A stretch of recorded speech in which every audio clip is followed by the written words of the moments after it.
नमस्कार। कैसे हो स्टूडेंट्स? उम्मीद करते हैं आप लोग बढ़िया होंगे, अच्छे होंगे, स्वस्थ होंगे और अपना बोर्ड एग्ज़ाम का तैयारी बेहतर तरीके से कर रहे होंगे। जैसा कि आप लोगों को पता है कि अब बोर्ड एग्ज़ाम में मात्र कुछ ही समय रह गया है ना। तो और इतना ही समय में आप लोगों को बेहतर तैयारी भी कर लेना है। और आपको ये भी पता है कि अब तक हम लोग का बैच केवल ऑफलाइन चलता था। अब ऑफलाइन के साथ साथ अब ऑनलाइन में भी आपको डेली बेसिस पे वीडियो प्रोवाइड किया जाएगा, है ना। आपको बेसिकली इस चैनल पे क्लास 10th का, क्लास 12th का, है ना, और जनरल कंपटीशन का जो साइंस होता है उसका वीडियो प्रोवाइड किया जाएगा। और कुछ दिन बाद आपको हो सकता है कि 9th का भी आपको वीडियो मिले, क्लास 9th का।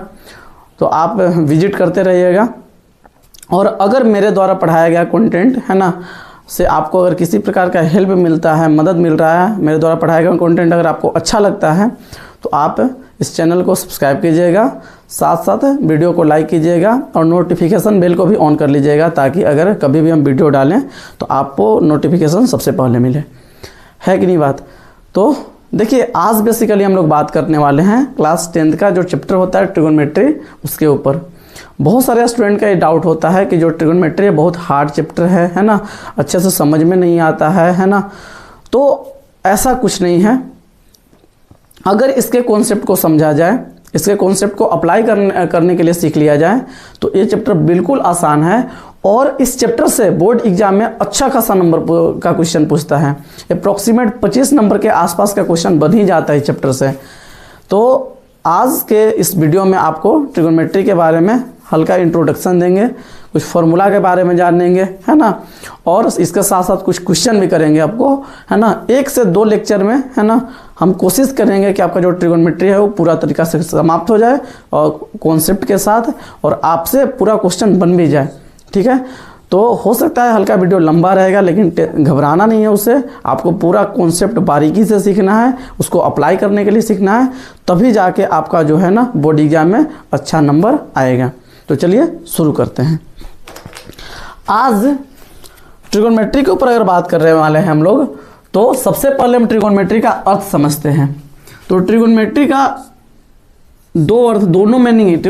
त्रिकोणमिति एक हिंदी में इसका होता है, इसका नाम हिंदी में त्रिकोणमिति होता है, इंग्लिश में इसको ट्रिगोनोमेट्री बोलते हैं।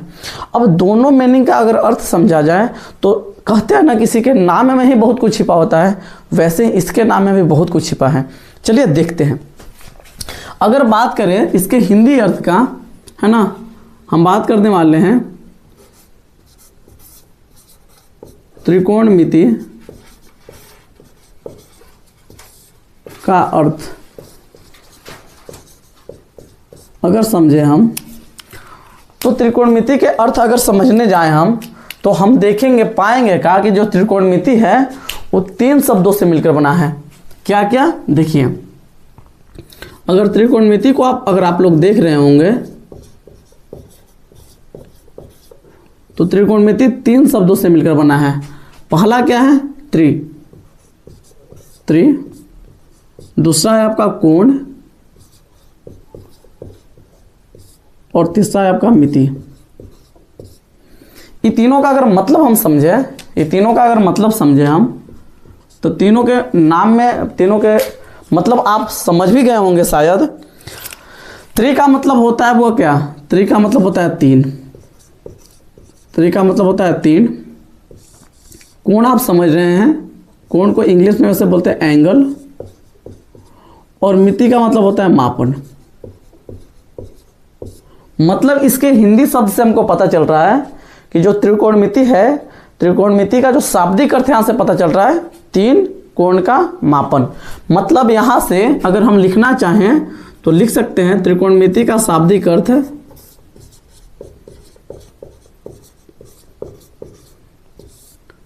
त्रिकोणमिति का शाब्दिक अर्थ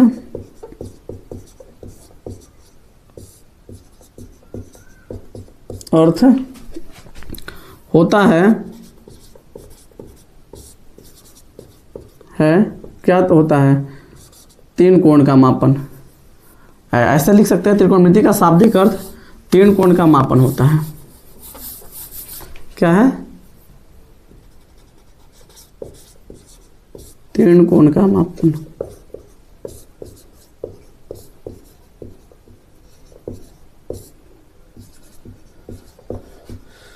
होता है। मतलब ये बात समझ में आ गया हमको कि त्रिकोणमिति का शाब्दिक अर्थ क्या है। अगर हम त्रिकोणमिति का शाब्दिक अर्थ समझ गए हैं, हम समझ गए त्रिकोणमिति का शाब्दिक अर्थ, ठीक है। तो हिंदी मीनिंग से हम समझे। अगर इसके इंग्लिश मीनिंग को ले, हम त्रिकोणमिति के इंग्लिश मीनिंग को अगर ले, ट्राइगोनोमेट्री को उठाएं हम,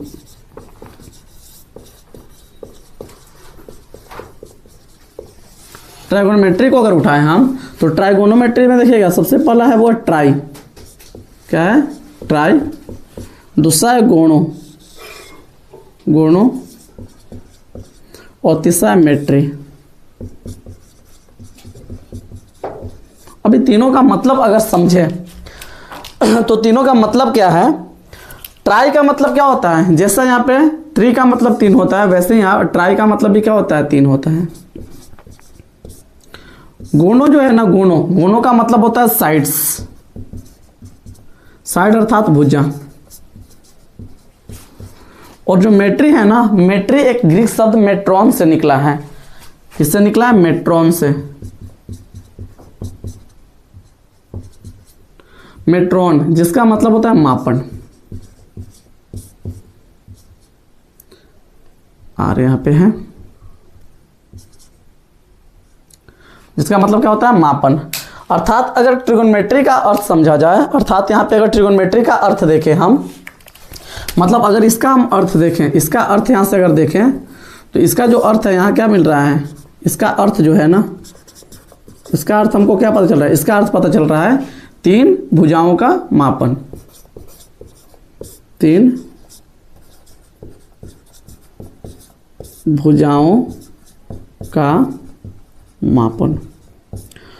अब अगर आप यहां समझें तो इसके हिंदी मीनिंग से अलग अर्थ पता चल रहा है और इंग्लिश मीनिंग से अलग अर्थ पता चल रहा है।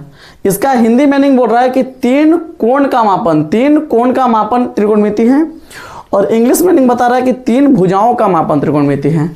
सवाल आया किसको माने, है तो सत्य दोनों, है ना। तो अब थोड़ा सा कॉमन सेंस अगर हम लगाएं, अगर हम आपसे पूछें कि बताइए तीन कोण और तीन भुजा किस में होता है, तो आपका जवाब होगा कि सर त्रिभुज में। बिल्कुल सही, त्रिभुज में होता है। मतलब क्या है कि जो त्रिकोणमिति है, त्रिकोणमिति किसी त्रिभुज के कोण और भुजाओं के बीच संबंधों का अध्ययन है ना।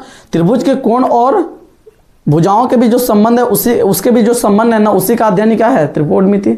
लेकिन फिर सवाल यहाँ आया कि क्या सब त्रिभुज का, तो नहीं, केवल समकोण त्रिभुज का। मतलब त्रिकोणमिति में हमको केवल समकोण त्रिभुज के कोण और भुजाओं के बीच संबंधों का अध्ययन करना है ना। अर्थात अगर देखा जाएगा त्रिकोणमिति के बारे में हम लिखे, त्रिकोणमिति है क्या, है ना, त्रिकोणमिति क्या बताता है, तो हम लिख सकते हैं कि त्रिकोणमिति किसी समकोण त्रिभुज के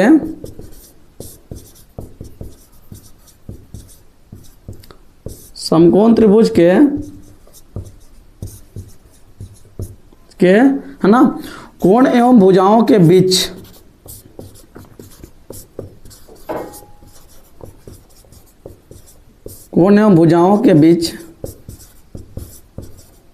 संबंधों का अध्ययन है, संबंधों का अध्ययन है। बस ये है त्रिकोणमिति, ठीक है। तो अगर त्रिकोणमिति समकोण त्रिभुज के कोण और भुजाओं के बीच संबंधों का अध्ययन है, तो सबसे पहले आपको समकोण त्रिभुज के बारे में पता होनी चाहिए कि समकोण त्रिभुज क्या है कि नहीं बात। समकोण त्रिभुज और उससे रिलेटेड कुछ टर्म्स एंड कंडीशन होता है, उसके बारे में आपको पता होनी चाहिए। तो हम अब पढ़ने वाले हैं समकोण त्रिभुज के बारे में। समकोण त्रिभुज, तो अगर समकोण त्रिभुज के बारे में बात करें तो आप जानते भी होंगे इसके बारे में कि समकोण त्रिभुज होता क्या है। तो जिस त्रिभुज का एक कोण 90 डिग्री का हो उसको कौन त्रिभुज बोलेंगे, समकोण, है ना। 90 डिग्री अर्थात समकोण, है ना। 90 डिग्री को समकोण भी बोला जाता है। तो समकोण त्रिभुज में क्या बोलेंगे, है ना, कि जिस त्रिभुज का एक कोण, जिस त्रिभुज का एक कोण 90 डिग्री का हो। 90 डिग्री अर्थात 90 डिग्री को समकोण भी बोलते हैं, 90 डिग्री हो, उसी को अपन क्या बोलेंगे, समकोण त्रिभुज। ठीक है, अब आराम से समझिएगा समकोण त्रिभुज के बारे में। और ये मान लीजिए अपना एक त्रिभुज है, समकोण त्रिभुज है, इसका यहाँ पे जो एंगल है ना 90 डिग्री का है। 90 डिग्री को ऐसे दिखाते हैं, यहाँ पे जो 90 डिग्री का एंगल है, ये 90 डिग्री ना लिख करके ऐसे खाली लिख दिया जाता तो भी मान के चलते ही समकोण त्रिभुज है ना। अब देखिए इसमें क्या होता है, समकोण त्रिभुज में 3 चीज होता है। पहला होता है कर्ण, दूसरा होता है लंब और तीसरा होता है आधार। ठीक है, कर्ण के बारे में बात करें हम तो जो समकोण है, समकोण का जो सामने वाला भुजा होता है, ये समकोण है तो इसके सामने ही भुजा पड़ रहा है, तो समकोण के सामने वाला भुजा होगा कर्ण, ये है आपका कर्ण। और कर्ण को दिखाते हैं एच से, हाइपोटेन्यूस बोलते हैं इसको इंग्लिश में, है ना। कर्ण को एच से दिखाते हैं। और जैसा कि आप लोग महाभारत का एक कहानी सुने होंगे कि एक माता कुंती होती है ना, है ना, माता कुंती का एक पुत्र था जिनका नाम था कर्ण, है ना। और ऐसा कहा जाता है कि कर्ण का जो है ना जन्म सबसे पहले हुआ था, मतलब सभी भाइयों में सबसे बड़ा कर्ण थे। ऐसा ये भी माना जाता है कि जो माता कुंती थी उनका जब विवाह नहीं हुआ था तभी वो कर्ण को जन्म दे चुकी थी, है ना। इसलिए कर्ण जो था सभी भाइयों में सबसे बड़ा था। तो जिस प्रकार कर्ण वहाँ पे सबसे बड़ा था, उसी प्रकार से यहाँ पर भी कर्ण सबसे बड़ा होता है। मतलब कोई समकोण त्रिभुज के तीनों भुजाओं में से सबसे बड़ा भुजा अगर कोई है तो वह है कर्ण। ठीक है जी। बाकी बचा लंब और आधार। अगर आपसे हम पूछे कि बताइए इसमें लंब कौन और आधार कौन, तो आप बोलेंगे ऑब्वियस है, जो नीचे पड़ा वो आधार और जो खड़ा है वो लंब। लेकिन हम आपको बता दें ऐसा नहीं है, क्योंकि कोई भी समकोण त्रिभुज का जो है ना लंब और आधार इस बात पे डिपेंड करता है कि आप किस एंगल के लिए बात कर रहे हो। अगर हम बात करें इस एंगल के लिए, बात करेंगे तो इसके सामने वाला भुजा जो है ना, इसके सामने वाला भुजा कहलाएगा लंब। इसके सामने वाला भुजा ई कहलाएगा आपका लंब, और लंब को दिखाते हैं पी से, इसको इंग्लिश में बोलते हैं परपेंडिकुलर। और बाकी अगर ये कर्ण तो फिक्स है, इसके सामने वाला भुजा लंब हो गया, तो बाकी जो बच गया भुजा वो क्या है, आधार। ये है आपका आधार, और आधार को बी से दिखाते हैं। लेकिन अगर वहीं सेम इसी त्रिभुज को अगर हम उठाएं, है ना, मान लीजिए यहाँ पे 90 डिग्री कोण है, ठीक है जी, इसका नाम भी दे दीजिए ए बी सी। ठीक है, अब क्या है कि इतना तो पता है कि इस त्रिभुज में भी समकोण के सामने वाला भुजा कहलाएगा कर्ण। मतलब इसमें भी कर्ण है ना, इसमें भी क्या है, कर्ण है। लेकिन अगर इस एंगल के लिए हम बात करें, इस एंगल के लिए बात कर रहे थे तो इसके सामने वाला भुजा लंब था। उसी प्रकार से जब इस एंगल के लिए हम बात करेंगे तो इसके सामने वाला भुजा ई कहलाएगा लंब। ये आपका क्या है, यहाँ के लिए ई लंब है, लंब को पी से दिखाएंगे। और बाकी जो बच गया नीचे वो क्या है, आधार। तो उम्मीद करते हैं कि आप लोगों का जो कन्फ्यूजन है वो क्लियर हो गया होगा कि आखिर में कोई समकोण त्रिभुज में लंब और आधार क्या होता है। ठीक है ना, समकोण त्रिभुज का कर्ण हमेशा फिक्स होता है, समकोण के सामने वाला भुजा, और कर्ण का लंबाई सबसे ज़्यादा होता है, सबसे बड़ा कर्ण होता है। जिस प्रकार वहाँ पे कर्ण बड़ा था महाभारत में, उसी प्रकार यहाँ पर भी कर्ण सबसे बड़ा होता है। उसके अलावा 2 भुजा और होता है, एक होता है लंब और दूसरा आधार होता है।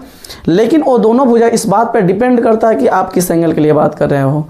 जिस एंगल के लिए आप बात करते हो उसके सामने वाला भुजा लंब होता है, बाकी जो बचता है वो आधार। यहाँ पे इस एंगल के लिए बात हुआ तो इसके सामने वाला भुजा लंब और बाकी बच गया तो आधार। ठीक है जी, यहाँ तक उम्मीद करते हैं आप लोगों को क्लियर होगा। अब एक चीज़ और जानना है कि अगर मान लीजिए समकोण त्रिभुज के कोई 2 भुजा हमको दे देवे, है ना, लंब और आधार दे दिया या फिर आधार और कर्ण दे दिया, 2 भुजा दे करके अगर एक भुजा हमको इससे पूछ लिया जाए तो कैसे निकालेंगे, कैसे कैलकुलेट करेंगे। तो इसको निकालने के लिए पाइथागोरस अंकल ने, एक वैज्ञानिक थे जिनका नाम था पाइथागोरस, उन्होंने एक नियम दिया, है ना, एक प्रमेय दिया। और उस प्रमेय के द्वारा ही, उस प्रमेय में उन्होंने क्या बताया, तो समकोण त्रिभुज के तीनों भुजाओं के बीच संबंधों के बारे में बताया। ठीक है ना, तो हमको पढ़ना है यहाँ पे पाइथागोरस प्रमेय के बारे में। पाइथागोरस प्रमेय। पाइथागोरस प्रमेय क्या बोले, पाइथागोरस अंकल क्या बोले कि अगर आपके पास कोई समकोण त्रिभुज है, मान लीजिए मेरे पास ये समकोण त्रिभुज है, ठीक है जी, इसका आप नाम भी दे देते हैं, इसका नाम देते हैं ABC, है ना। मान लीजिए इसका कोण भी 90 डिग्री है, ये आपके पास समकोण त्रिभुज है। अगर ये समकोण त्रिभुज है तो जाहिर सी बात है इसके सामने वाला भुजा जो कर्ण होगा, समकोण के सामने वाला भुजा कर्ण है, बाकी लंब और आधार एंगल के हिसाब से चेंज करता है। कुछ समय के लिए मान लेते हैं कि लंब है, और अगर ये लंब है तो ये क्या है, आधार है, ठीक है जी।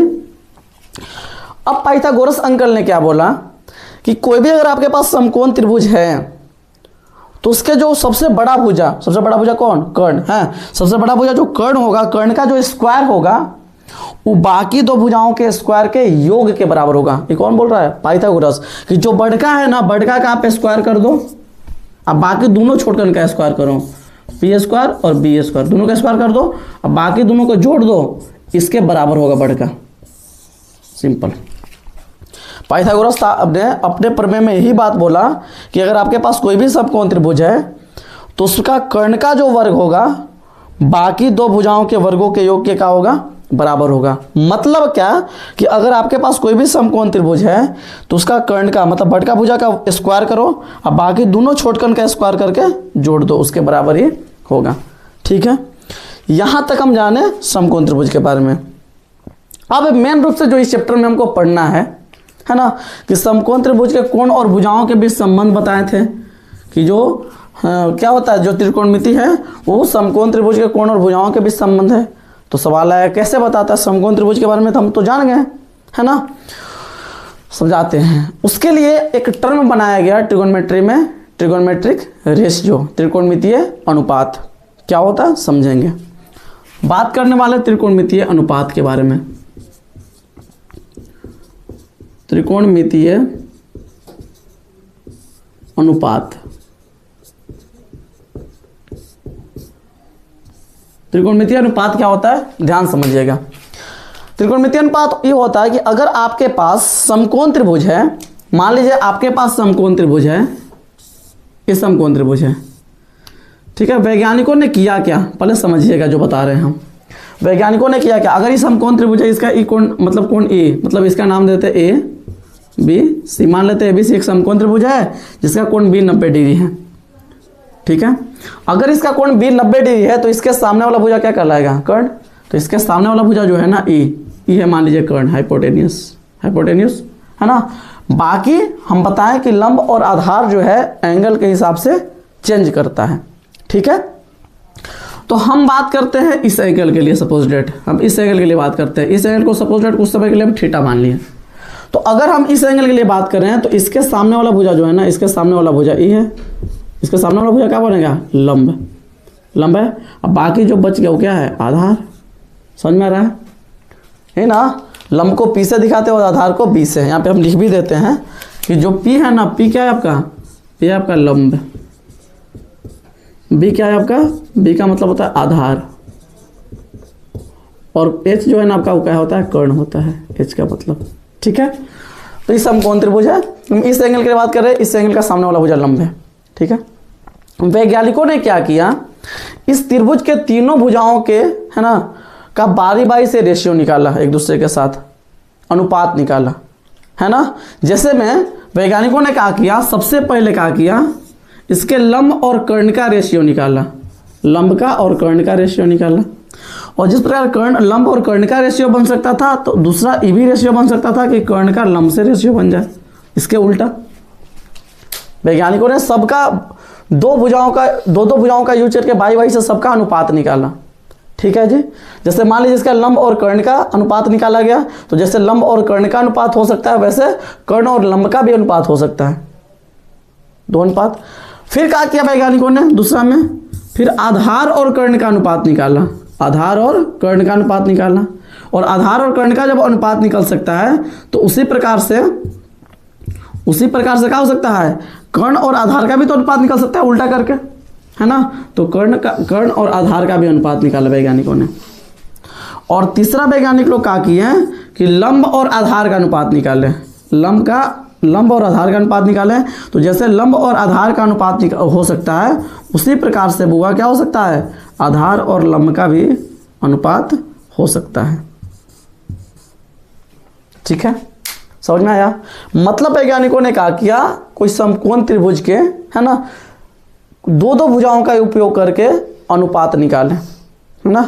पहले लंब और कर्ण का अनुपात निकाला गया, है ना, उसके बाद क्या, कर्ण और लंब का अनुपात निकाला गया, फिर आधार और कर्ण का अनुपात निकाला गया, फिर कर्ण और आधार का अनुपात निकाला गया, फिर लंब और आधार का अनुपात निकाला गया, फिर आधार और लंब का अनुपात निकाला गया। ये 6 को बना रेशियो, इसके अलावा और कोई रेशियो नहीं बन सकता है, आप देख लीजिए। अब वैज्ञानिक लोग कहे कि भाई खाली रेशियो से काम, मतलब खाली इस सब को ऐसे लिख देंगे तो मतलब कुछ काम नहीं चलने वाला है, इसको कुछ अदर फॉर्म में लिखा जाए। तो वैज्ञानिकों ने क्या किया, इस सब रेशियो का कुछ नाम दे दिया। नाम क्या दे दिया, इस सब का कुछ कुछ नाम दे दिया गया। जैसे जो पी और पी मतलब लंब और कर्ण का जो रेशियो था उसको बोल दिया गया साइन थीटा।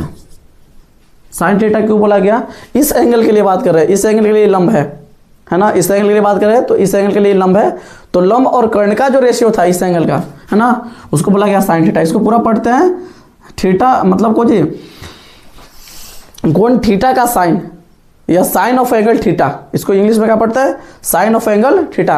अब ऐसा नहीं समझ जाना है यहाँ पे कि जो साइन थीटा है ना, ढेर लोग ऐसा भी समझ जाएंगे कि साइन और थीटा का गुणनफल है, नहीं, ये बात सरासर गलत है।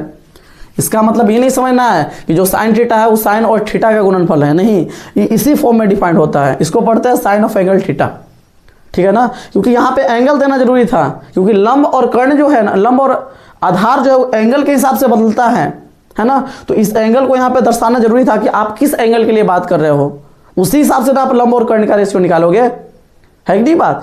तो इसलिए इसको नाम क्या दे दिया, साइन थीटा, इसी फॉर्म में डिफाइंड होता है। तो साइन थीटा दे दिया है कुछ, लंब और कर्ण का जो अनुपात था उसको नाम क्या दे दिया, साइन थीटा। उसी प्रकार जो आधार और कर्ण का अनुपात था ना, इसको बोला गया cos theta, cos of angle theta. और उसी प्रकार से लंब और आधार के बीच रिलेशन था ना, लंब और आधार का जो अनुपात था उसको बोला गया tan theta, ten of angle theta. ठीक है, इस सब का और भी पूरा नाम होता है, वो बताएंगे जब मेन कोर्स पढ़ाएंगे तब, है ना। उसी प्रकार से जब कर्ण और लंब का जो अनुपात था, यहाँ पे लंब और कर्ण का अनुपात को साइन थीटा बोला गया, और यहाँ पे कर्ण और लंब का जो अनुपात था उसको बोला गया कोसेक थीटा, है ना। यहाँ पे आधार और कर्ण का जो अनुपात था उसको बोला गया कोस थीटा, तो यहाँ पे कर्ण और आधार का अनुपात को बोला गया सेक थीटा, ठीक है। और यहाँ पे लंब और आधार का जो अनुपात था उसको बोला गया टेन थीटा, है ना, तो यहाँ पे आधार और लंब के अनुपात को बोला गया कोट थीटा। तो इस प्रकार से त्रिकोणमिति में कुल 6 अनुपात परिभाषित किए गए हैं। ठीक है जी, समझ में आ गया होगा आप लोग को। और आप यहाँ पे क्लियर देख पा रहे हैं कि जो साइन है और जो कोसेक है दोनों एक दूसरे का उल्टा है। अगर ये लंब और कर्ण का भी रिलेशन बता रहा है, लंब और कर्ण का अनुपात है, तो ये कर्ण और लंब का अनुपात है। कोस और सेक एक दूसरे का उल्टा है, क्योंकि कोस आधार और कर्ण का अनुपात बता रहा है, तो कर्ण और आधार का अनुपात बता रहा है ना। उसी प्रकार टेन और कोट भी एक दूसरे का उल्टा है। तो यहाँ पे ये भी लिख सकते हैं अपन, क्या लिख सकते हैं कि साइन का जो उल्टा होगा, साइन थीटा का उल्टा, साइन थीटा का उल्टा क्या हो जाएगा, यहाँ से अपन ये भी लिख सकते हैं कि साइन उल्टा का उल्टा होता है कोसेक थीटा, कोसेक थीटा। अच्छा, उसके बाद कोस थीटा का उल्टा क्या होगा, कोस थीटा का उल्टा होगा सेक थीटा। और टेन थीटा का उल्टा बाबू, टेन थीटा का उल्टा समझ में आ गया कि हो जाएगा कोट थीटा। सही है सब, यहाँ तक कहानी क्लियर है, बहुत बढ़िया।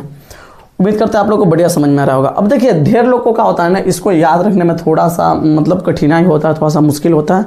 तो उसके लिए हम एक ट्रिक बताते हैं, अच्छा ट्रिक है, मस्त है। इस ट्रिक को अगर आप ध्यान में रखते हैं तो आपको याद रखने में ज़्यादा कुछ परेशानी नहीं होगा। ट्रिक क्या है,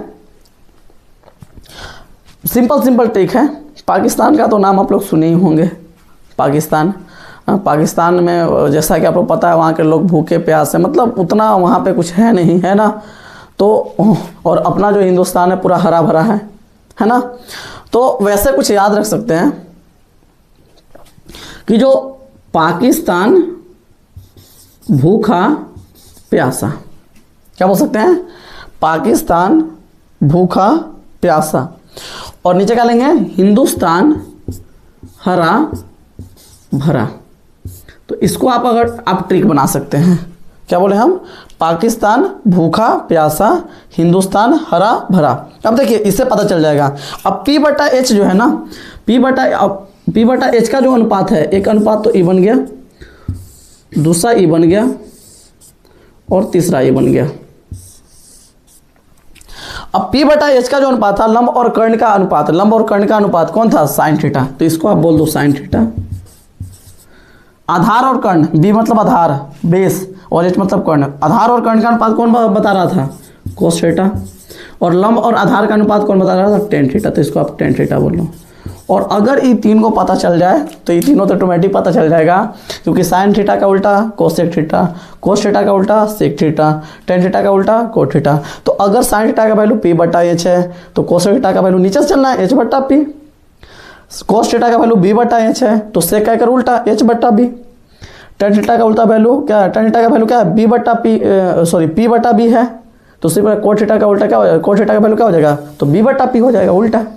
ठीक है, तो इस तरह से आप याद रखते हो। क्या ट्रिक है, पाकिस्तान भूखा प्यासा, हिंदुस्तान हरा भरा। ठीक है, चलिए, तो इस ट्रिक के माध्यम से आप याद रख सकते हो। अब क्या करते हैं, इस पर क्वेश्चन लेते हैं ताकि आप लोगों का जो है ना, मतलब इससे रिलेटेड जो कॉन्सेप्ट है और बढ़िया समझ में आ जाए और क्लियर हो जाए, पूरा क्रिस्टल क्लियर हो जाए। तो एक क्वेश्चन उठाते हैं। देखिए प्रश्न क्या है, बहुत प्यारा सा प्रश्न है, आसान प्रश्न है। क्वेश्चन दिया गया है कि यदि त्रिभुज ABC में कोण B = 90 डिग्री तथा AB = 8 सेंटीमीटर तथा BC = 6 सेंटीमीटर हो तो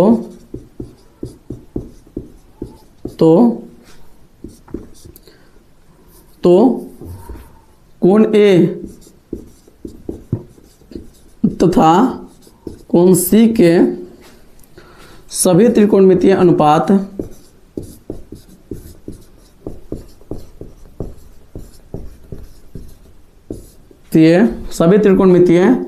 अनुपात का मान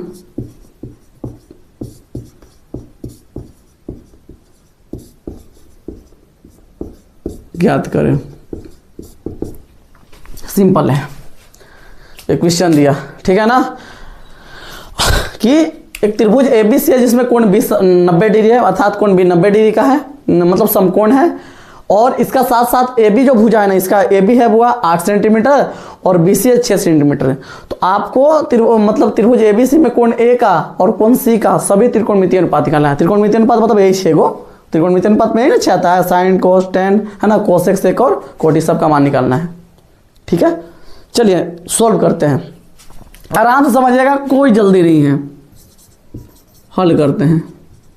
पहले क्या है, पहले त्रिभुज ABC बना लीजिए, वो त्रिभुज बना लीजिए ABC, मान लीजिए त्रिभुज है ABC, इसका नाम दे देते हैं ABC। अब यहाँ पे B क्यों लिखे, क्योंकि B बोला था 90 डिग्री, 90 डिग्री का है। बाकी इसके अलावा और क्या दिया गया है हमको, हाँ दिया गया क्या कि AB का जो वैल्यू है ना, AB का वैल्यू है 8 सेंटीमीटर। तो AB तो ये है, तो इस साइड है 8 सेंटीमीटर। और BC कितना दिया गया है, 6 सेंटीमीटर। BC का वैल्यू कितना है, 6 सेंटीमीटर। तो हमको कोण A का, पहले कोण A का त्रिकोणमितीय अनुपात सब निकालना है और फिर बाद में कोण C का। ठीक है जी, लेकिन त्रिकोणमितीय अनुपात निकालने के लिए हमको, सभी त्रिकोणमितीय अनुपात निकालने के लिए हमको इस त्रिभुज का ये वाला पता होना चाहिए। और ये है कौन, ये कौन है, समकोण के सामने वाला, समकोण के सामने वाला साइड। और समकोण के सामने वाला साइड क्या होता है, कर्ण होता है ना। समकोण के सामने वाला साइड क्या होता है, कर्ण होता है, सबसे बड़ा होता है ना। तो इसको निकालने के लिए हम किसका उपयोग करेंगे, बताइए बताइए। हाँ बिल्कुल सही सोच रहे हैं आप लोग, पाइथागोरस प्रमेय है कि नहीं बात। तो पाइथागोरस प्रमेय से अगर चलेंगे, त्रिभुज ABC में अगर चलेंगे, त्रिभुज ABC में कौन प्रमेय से बाबू, पाइथागोरस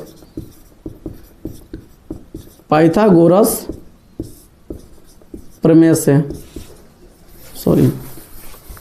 पाइथागोरस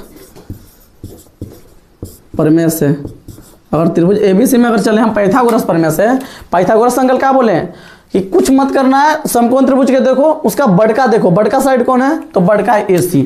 बड़का कौन, कौन यही ना होता है बड़का, तो बड़का का आप स्क्वायर कर दो, बाकी दोनों छोटकन का स्क्वायर कर दो। तो छोटका कौन है, एगो E है और एगो E है, एक है AB, इसका भी स्क्वायर कर दो, और जो छोटका जो BC है इसका भी क्या कर दो आप, स्क्वायर कर दो।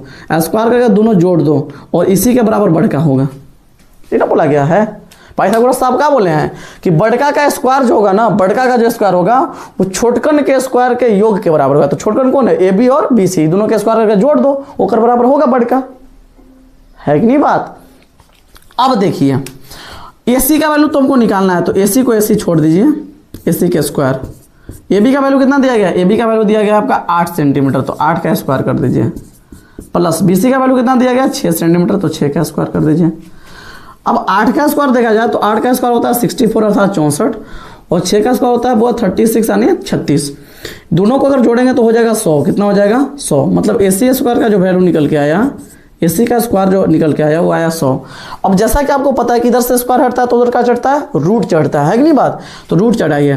तो यहाँ से अगर AC का वैल्यू निकालेंगे तो AC बराबर हो जाएगा √100, और 100 का वर्गमूल कितना होता है बाबू 10, आप लोग पढ़े होंगे। तो इसलिए AC का यहाँ से वैल्यू कितना आ गया, AC का वैल्यू आ गया 10 सेंटीमीटर। AC मिल गया, AC मिल गया ना, AC मतलब ई वैल्यू कितना मिल गया 10 सेंटीमीटर। अब जैसे ही वैल्यू का मान पता चला, अब बात करते हैं कोण A के लिए। किसके लिए हम बात करते हैं, कोण A के लिए। किसके लिए बात करते हैं हम, कोण A के लिए, कोण A के लिए। अब कोण A के लिए अगर हम आपसे पूछें, इस एंगल के लिए हम अगर आपसे पूछें कि बताइए लंब कौन है, तो जैसा कि हमने आपको पीछे बताया है कि इसके सामने वाला भुजा होता है लंब, सामने वाला भुजा क्या होता है लंब। तो इस एंगल के लिए बात कर रहे हैं तो इसके सामने वाला भुजा क्या होगा, लंब होगा। मतलब लंब का वैल्यू, मतलब P का वैल्यू कितना हो जाएगा 6 सेंटीमीटर। किसके लिए, कोण A के लिए, है कि नहीं बात। और अगर ये लंब है तो ये क्या है, आधार, मतलब B का जो वैल्यू हो जाएगा कोण A के लिए कितना आ जाएगा 8 सेंटीमीटर। अब बाकी जो कर्ण है ये तो फिक्स होता है, मतलब H का वैल्यू यहाँ कितना है 10 सेंटीमीटर, ये फिक्स होता है, कर्ण नहीं बदलता है, ठीक है।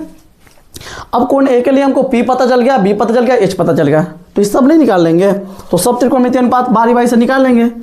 अब यहाँ पे कोई एंगल थीटा तो दिया नहीं है, अब थीटा देता तब ना यहाँ पे साइन थीटा लिखते हैं, लेकिन यहाँ पे थीटा दिया नहीं है। देखिए यहाँ पे थीटा दिया था इसलिए साइन थीटा लिख रहे थे, यहाँ पे कोण A के लिए बात चल रहा है तो हम A लिखेंगे, क्या लिखेंगे साइन। यहाँ पे थीटा नहीं दिया है तो खाली क्या लिख देंगे A लिख देंगे, तो साइन A हो जाएगा। अगर यहाँ थीटा रहता तो यहाँ पर भी थीटा हम लिखते हैं, लेकिन वैसा नहीं है। और यहाँ पे थीटा नहीं दिया गया तो खाली क्या लिख देंगे साइन A, क्योंकि A का त्रिकोणमितीय अनुपात पूछा है तो इसलिए क्या लिखेंगे साइन A से रिप्रेजेंट करेंगे उसको। और साइन A बराबर क्या होगा, फॉर्मूला तो वही रहेगा आपका P/H, P और H का अनुपात देखिए पढ़ा है P/H। तो P का वैल्यू कितना है बाबू, P का वैल्यू है 6 सेंटीमीटर और बटा H का वैल्यू कितना आया है 10। कट सकता है ना, बिल्कुल कट सकता है। कितना कट सकता है 3 दूना 6 और 5 दूना 10, यानी कितना आएगा 3/5 आ जाएगा, ठीक है। दूसरा कोस A का वैल्यू निकालें, दूसरा क्या इस एंगल का कोस निकालेगा ना, तो कोस A बराबर क्या हो जाएगा बोलिए, तो B/H। कोस थीटा बराबर क्या होता है B/H, है ना। तो B का वैल्यू कितना है, B का वैल्यू कितना है 8 सेंटीमीटर, 8 है ना। और H का वैल्यू कितना है 10 है, कट जाएगा 4 दूना 8 और 5 दूना 10, यानी कितना हो जाएगा ये 4/5। सही है, समझ में आ रहा है। अच्छा उसके बाद अगर tan थीटा निकालें, tan A निकालें, क्या निकालें tan A। tan A बराबर क्या होता है बताइए P/B। tan A बराबर क्या होता है P/B, लंब और आधार के बीच में का अनुपात बताता है। तो P का वैल्यू कितना है, P का वैल्यू है आपका 6 सेंटीमीटर, कितना है 6, और B का वैल्यू कितना है 8। काटेगा, हाँ कट जाएगा, 3 दूना 6 और 4 दूना 8, यानी कितना हो जाएगा ये 3/4। अब अगर ये तीनों पता चल गया तो और भी तीनों तो निकाल ही सकते हैं। क्या क्या, चौथा हम निकालते हैं जी, चौथा निकालते हैं कोसेक A। कौन है कोसेक A, तो कोसेक A कितना हो जाएगा बताइए। कोसेक A बराबर फॉर्मूला का पढ़ा है, देखिए इधर कोसेक A बराबर कोसेक थीटा बराबर H/P, H और P का अनुपात बताता है। तो कोसेक A बराबर क्या हो जाएगा H/P। हाँ और H का वैल्यू कितना कोण A के लिए, कोण A के लिए H का मान देखिए यहाँ पे 10 है, 10 है, और बटा P का मान कितना है, तो P का मान है 6, कट जाएगा 5 दूना 10 और 3 दूना 6, मतलब कितना हो जाएगा 5/3 हो जाएगा।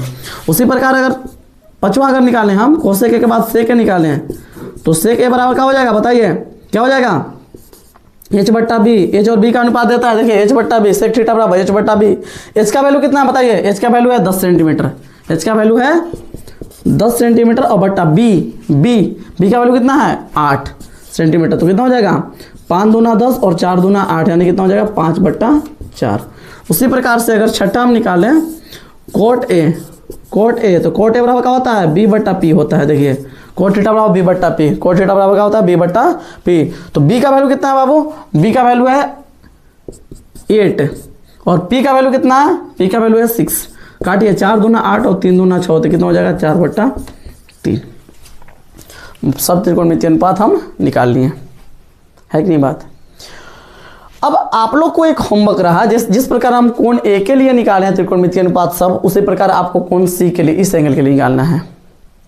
लेकिन उससे पहले हम आप लोग को एक मदद कर देते हैं। क्या हम किसके लिए निकालना पड़ेगा, अब कोण सी के लिए निकालना है। अगर इस एंगल के लिए हम निकालने जाएंगे, आराम से सुनिएगा, हम बात करते हैं कोण सी के लिए। कोण सी के लिए अगर बात करेंगे तो P का वैल्यू कितना हो जाएगा, इस एंगल के लिए बात करेंगे तो इसके सामने वाला भुजा लंब हो जाएगा। ये बात बढ़ाए हैं कि जिस एंगल के लिए आप बात करोगे उसके सामने वाला जो भुजा होगा वो लंब होगा, है कि नहीं बात। तो अगर हम कोण C के लिए बात करेंगे तो इसके सामने वाला भुजा क्या है, ये लंब है, ये लंब है ना, इसके सामने वाला भुजा क्या कहलाएगा, लंब। तो कोण C के लिए लंब कौन बन जाएगा, AB, मतलब 8 सेंटीमीटर होगा। कोण C के लिए P का जो मान होगा वो क्या सेंटीमीटर होगा, 8 सेंटीमीटर होगा। और कोण C के लिए B का मान कितना होगा, तो अगर ये लंब है तो कंफर्म ये क्या बन जाएगा, आधार। मतलब कोण C के लिए B का मान कितना हो जाएगा 6 सेंटीमीटर। बाकी एच तो चेंज होता नहीं है, तो एच का मान दोनों के लिए सेम रहेगा और कितना है 10 सेंटीमीटर। तो हम कोण C के लिए P का मान लिख दिए, B का मान लिख दिए और एच का मान लिख दिए। आप लोग का एक होमवर्क क्या है कि आप लोग कोण C के लिए जो है 6 त्रिकोणमितीय अनुपात बताए हैं, साइन कोस्टेंट कोसेक सेक और कोट, इस सब का मान निकाल के लाएंगे। ठीक है, यही आप लोगों का होमवर्क है। आज के लिए इतना ही रहने देते हैं, कल इस पे बेस्ड और भी क्वेश्चन करेंगे हम लोग, और क्वेश्चन करने के बाद नेक्स्ट कॉन्सेप्ट पर आगे बढ़ेंगे। और उम्मीद करेंगे कि भाई नेक्स्ट क्लास में हम जो ट्रिगोनोमेट्री का पूरा कॉन्सेप्ट सीख लें, विद मतलब क्वेश्चन के साथ प्रैक्टिस भी कर लें। और अगर मतलब 2 वीडियो में कवर नहीं हो पाएगा, अगला वीडियो में नहीं कवर हो पाएगा, तो मतलब उसके लास्ट वाला वीडियो में तो पक्का कवर कर लेंगे हम लोग, है ना। मतलब मेन रूप से इसके आगे वाला वीडियो में हम लोगों का फोकस रहेगा कॉन्सेप्ट सीखने पर, हल्का प्रैक्टिस भी करेंगे। और उसके आगे का जो वीडियो करेंगे हम लोग, उसके आगे के लेक्चर में हम प्योर खाली क्वेश्चन करेंगे, मिसलेनियस क्वेश्चन करेंगे, हर एक प्रकार के क्वेश्चन करेंगे जो बोर्ड एग्जाम में आपका आता है, आपको नंबर एकदम दिवा के जाएगा। ठीक है, आज इतना ही रहने देते हैं। आप लोग कमेंट में ज़रूर बताइएगा कि आपको जो मेरे द्वारा बढ़ाया गया जो कंटेंट है कैसा लगा, है ना, समझ में आया नहीं आया। बाकी आज के लिए इतना ही रहते हैं। गुड बाय, जय हिंद, बेस्ट ऑफ लक।